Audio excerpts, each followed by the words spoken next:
Bismillahirrahmanirrahim. Assalamualaikum warahmatullahi wabarakatuh. Berjumpa lagi di channel YD22. Pada kesempatan ini, channel YD22 akan berbagi tentang sebuah pengalaman.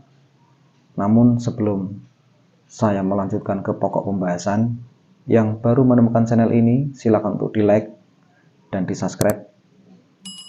Yang sudah subscribe, saya ucapkan banyak terima kasih. Jadi buat dulur-dulur dimanapun berada, di sini saya berbagi tentang sebuah pengalaman. Jadi saya pernah dikasih sebuah amalan itu dari alam gaib. Ya. Nah, jadi kisahnya seperti ini. Waktu itu saya sering berpuasa di hari kelahiran. Itu sering. Kalau sudah berpuasa, malamnya itu mengolah pernapasan. Setelah mengolah pernapasan, saya langsung tidur di situ. Nah, jadi waktu itu saya itu mengolah pernapasan di luar rumah. Tepatnya itu pas di samping rumah. Nah, jadi di situ saya ngolah pernapasan. Setelah ngolah pernapasan, saya langsung tidur di situ. Ya tidur aja, nggak ada kok berniat yang lain, enggak. Ya memang tidur aja di situ gitu. Jadi kalau biasanya saya itu kalau sudah azan subuh, nah baru bangun, lipat sabuk aslinya, baru masuk ke kamar. Seperti itu biasanya. Nah, jadi ini kisah nyata itu gini. Dalam tidur itu saya bermimpi. Ada seorang anak kecil, bayi, ya, itu masih kecil sekali, kayak baru lahir lah, seperti itu. Itu jatuh dari bumi, dari langit, jatuh di kebun ya. Terus saya kejar, ceritanya itu saya kejar bayi itu. Nah, setelah saya kejar, bayi itu tidak ketemu. Nah, terus saya cari lagi. Nah, di situ ada genderuwo. Ini. Jadi nemuin saya. Kamu mau cari apa? Dibilang itu. Cari bayi tadi kan gitu. Enggak akan ketemu. Terus dia bilang, puterono omahmu kuise. Katanya seperti itu, suruh muter rumah itu. Nah, kemudian saya muter rumah itu. Muter sampai tiga keliling apa sekitar 3 keliling putar rumah itu, cari kan. Nah, dipetoki meneh genderuwo iku mau. Nah, ora ketemu karo bayi ke mau, malah ketemu karo genderuwo iku mau. Lah akhirnya aku dikei surat karo genderuwo iku. Dikei sebuah surat atau kertas. Kertas itu isinya tulisan Arab kabeh. Jadi mulai dari ujung sampai pangkal itu, sampai ujung, sampai nganu itu tulisan Arab, tapi Arabnya itu Arab gundul, bukan Arab yang ada harokatnya. Jadi Arab gundul.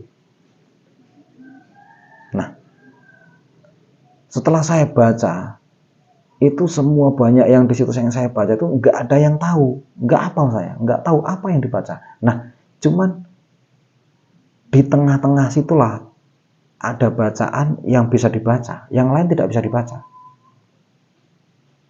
Nah, bacaan itu Allahumma inna idanahu. Nah, ceritanya seperti itu. Nah, dalam mimpi itu saya pergi ke jauh sekali, menemui seorang kiai. Jadi kiai itu saya tanyain apa maksudnya ini. Itu kan saya tanya sama kiai itu dalam mimpi. Nah, dalam kiai itu ngomong, ini kaca benggala. Katanya seperti itu.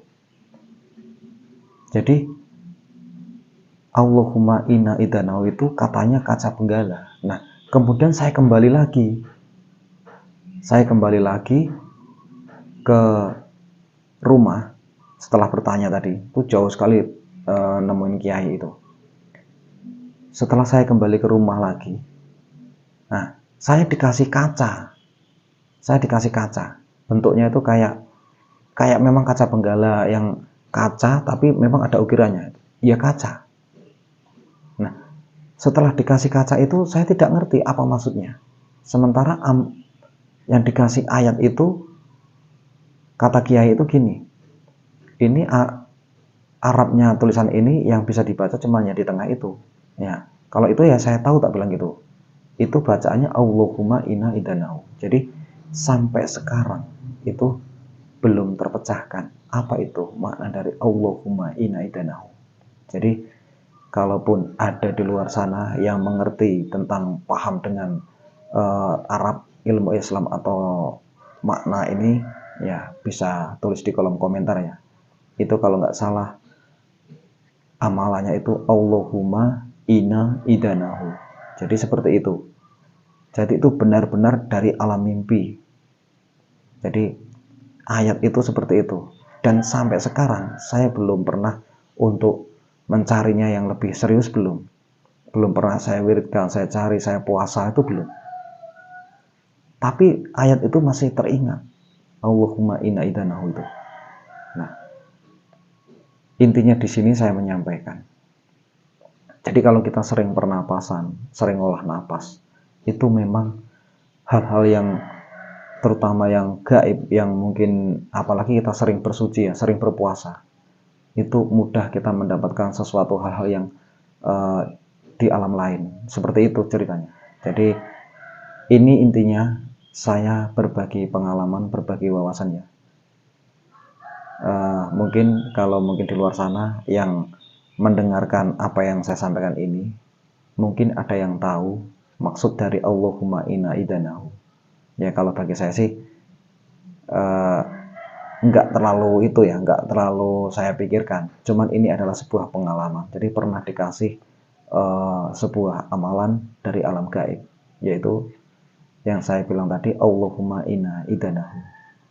Jadi cuman karena saya itu nggak terlalu mengambil apa namanya, nggak menyimpulkan harus dicari, harus ini, enggak. Kalau saya santai orangnya.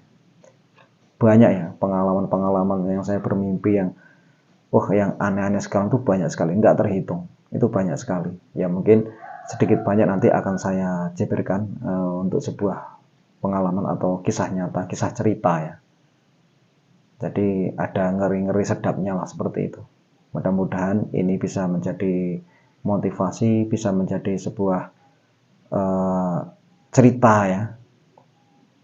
Ya kalau masalah ada manfaat dan tidaknya ya monggo disaring-saring sendiri ya. Intinya di sini saya berbagi kisah cerita. Mudah-mudahan ada manfaatnya. Saya akhiri. Assalamualaikum warahmatullahi wabarakatuh.